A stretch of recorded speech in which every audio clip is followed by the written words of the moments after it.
But then she realizes that this guy loved her more than anyone could and tries to go back to him. But then he's in love with someone else and now she has to fight for him. That is literally the plot of every drama, but still, we don't expect to be tricked by our own family, by our own blood. Lol, but yeah, the Indian in me is laughing, but let it be. How do I explain this without spoiling much? But like, they almost, you see, this job is really hard, talking about a drama without saying the most important peak details about it, but I'll try. I got this. Girls got it. Hi all, and welcome back to my YouTube channel. It's me, Rizwana, here to talk about another one of my absolute favorite drama. Because just like before, this time I'm not talking about a Korean drama. I'm gonna be talking about a Thai drama.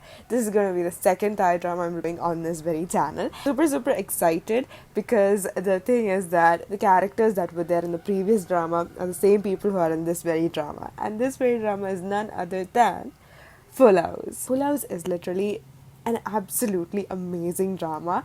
Like, the way the characters have literally carried the entire TV show is like so crazy, so wild, so cute, so romantic, so funny. A super charming drama with so much funny elements and like so much cute moments. I mean, like, I've rewatched this drama a good 2 to 3 times and I felt the rush throughout. Like, every single time I've watched a very drama, I felt the entire rush, and I just think that's absolutely amazing. Like, if a drama has the power to like give you the same rush no matter how many times you rewatch it, and I can tell you that this very drama has that exact same potential, and like, it's that perfect. As soon as I finished watching Kiss Me, the Thai remake of The Zone and a Kiss, I was like, I want to watch another Thai drama, but I don't know what to watch, who to watch about. I have no idea. I mean, like, Kiss Me was my very first Thai drama, so I was like completely confused, and I was like, oh my god, what will I do? That's when I was like going through the music video of this very drama, and I'll tell you, the music of this drama is like so nice, like absolutely amazing. So the thing is that I watched this very music video that was like, it was written into Mighty Angelo, and the song was like, Oh Baby I. So I just thought that it was going to be a remix of the of the Kiss Me series, and I was like super excited, and I just went to watch it, and that's when they started singing, Oh baby I think that I'm falling in love with you. Do, do, do, do, do, do, do. You are the one. Yeah. I was like, this is such a nice song. I really like it, and I just went to like look for it, because like in my head it's still that like it's from the Kiss Me series and I haven't really noticed the song or something. And then I went through the comments and they were like, this is from another drama which like has them as the same characters and was actually released before Kiss Me. And I was like, what the hell? I just most definitely have to go ahead and watch this very drama. And that's how I found myself watching the very series called Full House. And I tell you, it was 10 or 20 or 30 times more exciting than the Kiss Me, because like Kiss Me, I knew the plot. I've watched Playful Kiss before. I've watched Mysterious Kiss, Love in Tokyo, Love in Okinawa. I've watched all of that. So getting into Kiss Me, I was like, although it was a very cute and nice take, I was like, there was something missing. Maybe it's because I knew the entire story, and I was like, I wanted something new and fresh. And that's how I got myself Full House. And the thing is that I hadn't watched the South Korean version of Full House. I don't know, I just hadn't had it in me for some weird reason. But like, I was so attracted to watch the Thai version of Full House, and I got into it, and boy was it amazing. It was so good. I mean, the plot, the characters, the themes, the songs, the way it's shot, the inclusion of Thai culture. It was like so beautiful. So it was so nice. And the thing is that I watched this very drama on my Nintendo, because like I didn't have a phone or a tablet back then, and I was watching this on my Nintendo every day. All those 20 episodes, I just watched them completely on my Nintendo. And it was like so precious to me. The whole series were like so nice.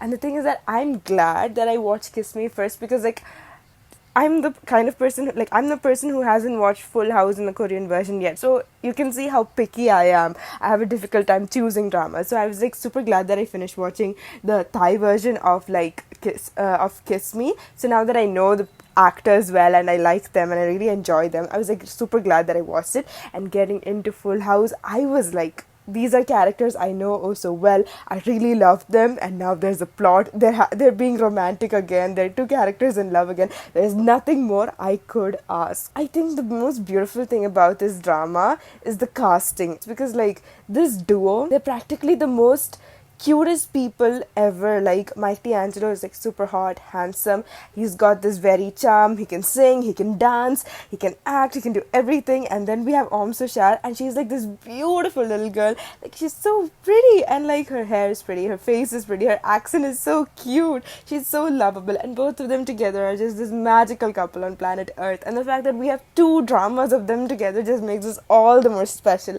And I feel like there's a huge fan base of people who actually like them together, and I was secretly praying for them to get together in real life as well.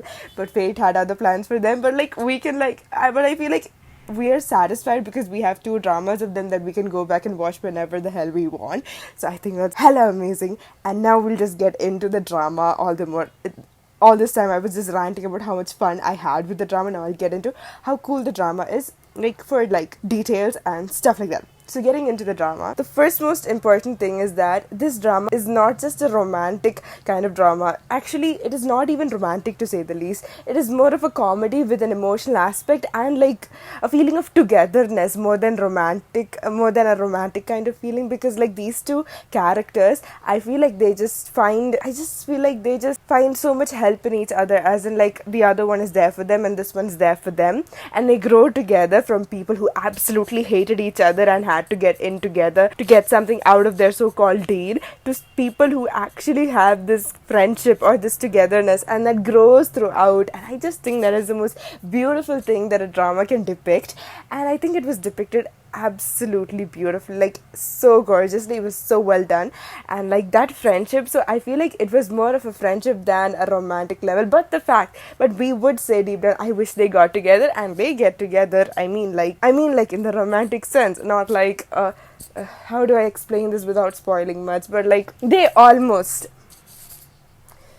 You see, this job is really hard, talking about a drama without saying the most important peak details about it, but I'll try. I got this. Girls got it. So yeah. So when we come to the drama, we have Mike D'Angelo, who's a super famous superstar, and like all the girls love him. Everybody loves him. He's super cool. And he's like so chill and stuff like that. And then we have Am in it, and like she's like not from this very rich family and stuff like that, but she has the house they live in, as in the house she lives in with her sister and her sister's boyfriend or husband or whatever, is like owned by her, as in her father wrote it under her name.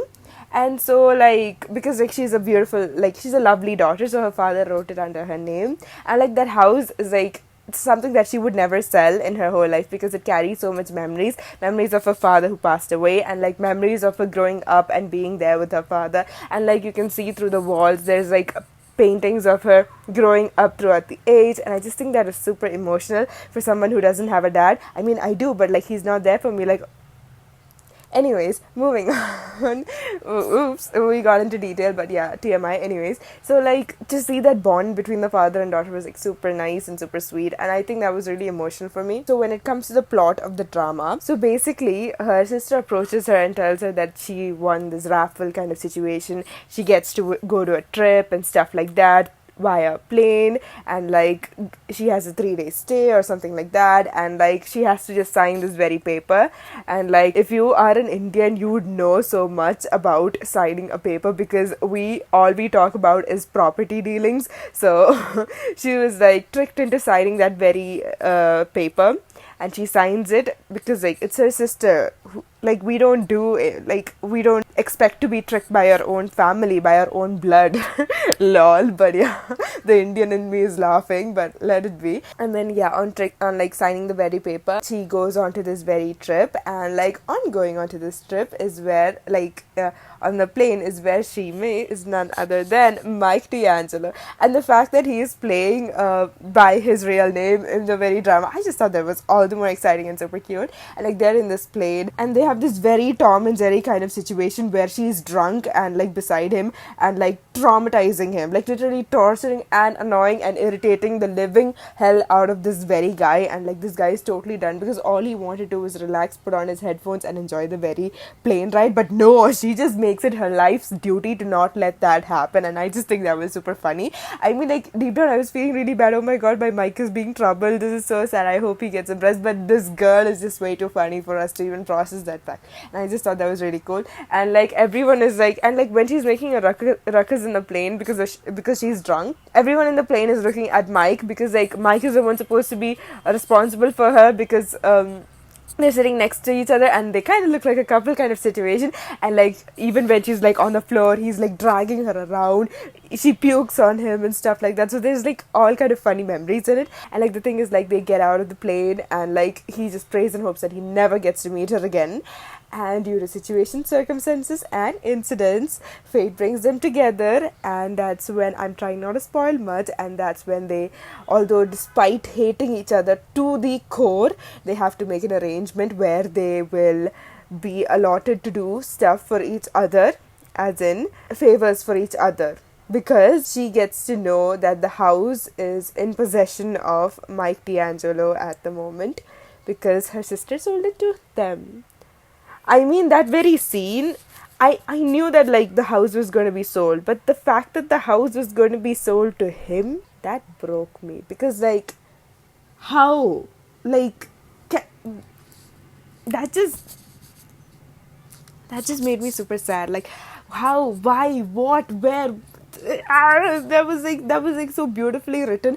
But like when she realized that her house, the place that she had made so many memories, was gone, the way a girl was crying just had my whole heart. I was in so much pain watching that very scene. I was like, she did not deserve that at all. And like she goes back to her house and she tells Mike to get out and stuff like that because like she has to, that is her house and things like that. But he's like, it is literally my house, what are you even talking about? I bought it, it's mine. And there's no wrong on his side.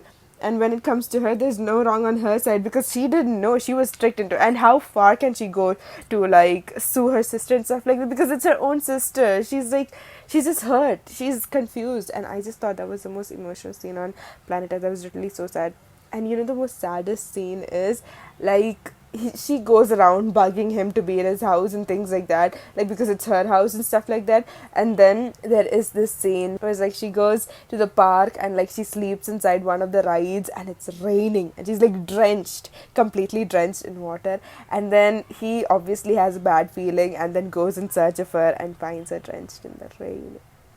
It was so sad. Like my heart literally broke into 10,000 pieces. And then he takes care of her. And that's when I realized the character Mike D'Angelo is playing is this very soft-hearted, kind person who's only mean for like things, who's only mean due to a thing that happened in his past, like something that traumatized him. Otherwise, he's this very sweet, gentle human with so much love. And I just thought that was really sweet and cute, and I really liked him for that. And the beauty of this drama is that both of them are there for each other when it comes to their trauma. Like she has like missing of a father, and he has a situation that is very heartbreaking in itself. And the fact that they're both there for each other is like absolutely, it just really touched my heart, and I just thought that was the most sweetest thing ever. There is this character called Mintra, and like she's this girl who's like that one character that will never fall in love with the main guy and will be like, I won't like you kind of situation because she's too busy in love with someone else. But then she realizes that this guy loved her more than anyone could and tries to go back to him, but then he's in love with someone else and now she has to fight for him. That is literally the plot of every drama, but still.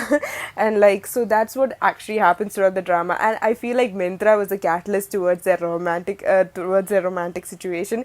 And like Mintra goes back to Mike when he completely removes her out of his life. And and like there are like so much of misunderstandings, and like is there on one side, and she doesn't know what she's feeling. And the funniest thing is that the guy that Mintra likes more than Mike D'Angelo is the guy who is best friends with due to a situation in the past. And then there is Mike being jealous of this, and then there is her being jealous of that, and I just think this turns into a square. I'm like, what the hell is happening? And I thought that was super funny. It was really cute, like all the scenes of like the four of them interacting. I just thought that was really funny and stuff like that. And due to situations and circumstances that I won't be revealing because y'all have to watch the very drama, they have to get into a marriage kind of a situation. And the marriage is so beautiful because like both of them literally hate each other and they're not having it. That is one thing. And other than that, there is this situation where they're just like so beautifully dressed, and like they're doing all the very rituals, and she had to try so hard to win the approval of the parents because the parents were not having it. But then due time the parents like completely fall in love with her kind of situation, the most normal thing ever. And I just thought that was really nice as well. And like what happens is like she wears this dress that kind of resembles a sari, and I was like, is this an Indian wedding? And I don't know. But then I realized how much I am ignorant, and that how much there is like how much I have to know about different cultures, and that they have this very culture as like wearing that very dress as well. And I was like, oh, it looked very pretty. Okay, I really like that. And like the marriage is really cute and sweet. And then the honeymoon phase, when I say I haven't seen a more funnier honeymoon tease in my whole life, I'm just like it was so funny. It was like two people who literally hate each other getting married, and now they have to go on tour, and they just hate each other. They're like, literally leave me alone kind of situation. And there's so much of a Tom and Jerry kind of situation, pulling each other's legs. And then like over time there is bonding as well in some way or the other. And I just think that it was like really, really cute and sweet, and I had my whole heart for that. And like there was this scene where he realized that she couldn't really ride a bicycle, and like he teaches her to ride a bicycle. And then there is a scene where like there's a kind of mockery, and like she falls off the bicycle, and he just rushes towards her and takes care of her. And like that just really melted my heart. And since then he's been really careful, and he actually helped her ride a bicycle, and I thought that was really sweet as well. And like it was so beautiful. And oh my god, the scene where they have to like go to bed, and like both of them are like fighting over a blanket. It was so funny because both of them don't want to sleep with each other. They want the blanket to themselves, like completely the whole blanket they want to themselves. And like I was like super funny, both of them rolling from one side to the other, and I just thought that was really funny and cute. And the scene of his elephant, I was laughing my ass off. He was like, he just dances around, and it was so funny. There was like so much of mockery, so much of comedy going on, and I just thought it was really sweet and cute. And like when it comes to their relationship, she kind of becomes like an assistant or secretary kind of situation to him. And like I mean, that is how they make it equal, as in like she gets to live in their house, and there is a situationship between them, a contract kind of situation. So like for that to actually happen, she is like there for him in one. She does chores around the house and is there for him in some way or the other, and that's how he assists him and stuff. I mean, she's like this typical housewife kind of energy. She makes all this good food and like all these drinks and stuff for him, and then he takes one sip and leaves, and she's like, this boy for real. And oh my god, the chicken feet, I was like, that is so cute. It had my whole heart. I was like, my eyes were tearing up because I was so attached to the drama. It was like so nice. The chicken feet was so cute. And like usually I do not like scenes like that because I personally don't eat it, but like I was like enjoying the very scene because I found it really, really cute, and it was super nice. And yeah, over time they bond and they like get together, and like they know each other so well, and they have their 2-3 kiss scenes. And like the first kiss scene, I was stunned, I was shocked, I was like, this is too soon. But I was like, it was very pretty to say the least. Oh my god. And her hair, because like when they were kissing, I was like totally noticing her hair is so pretty in this one, like curls suit her, and I was like, wow, that's really pretty. I feel like it suits her better than the one in Kiss Me, but like Kiss Me had its own aesthetic, so it makes sense to some point or the other. And like she looked really nice with her curls. And the kiss scene where they had to shoot an ice cream commercial, that was the first wildest kiss scene in my whole life. I was like, I want an ice cream now, but like it was so good. And like there were so many takes, and I was enjoying every single one of them, and it was so nice. But yeah, they go through a lot of hiccups, they go through a lot of drama, they go through a lot of issues, but this drama is not like any other. I mean, like, they carried it in such a way that was interesting throughout, because like there were scenes of him being absolutely hurt. He was injured on his leg and she was there for him. And the scene where he falls down and like she goes in care of him and holds his leg to make sure he's okay, and he just holds on to her hand, and like I just think that is the most powerful scene. Like, I'll tell you my favorite scene before I totally end this drama and ask y'all to go watch the very drama. The scene where she's like doing like something for him and his PA or someone comes to do it for him and he's like, she'll do it. Yeah. Like someone like a monster, but like it was so nice. I was like, oh, it was so perfect. It was just so beautiful. They go through a lot of hiccups and misunderstandings, a lot of stuffs, and like watching this very drama is super super entertaining, and it's like so much of fun as well. I mean, they drove the plot in such a nice way, and it was super nice and super cool, and I had the greatest time watching the very drama, and I feel like everyone would if they give it a try. And I feel like even without watching the South Korean version, I feel like this would be the very best version. But if y'all think that the other version is better and I should give it a try, tell me. But you cannot change my mind. For now, I think that this is the best Thai drama possible. I mean, like, with straight couples, because I watch BL too, but we won't talk about that. We will pretty soon. But yeah, I had a great time talking about one of my absolute favorite Thai dramas, and I love Mike D'Angelo and Om Sushar, and I really and truly hope that they work together again, because we love them all so much. And yeah, I had a great time talking, so I'll see you guys again in the nearest future possible. Bye bye.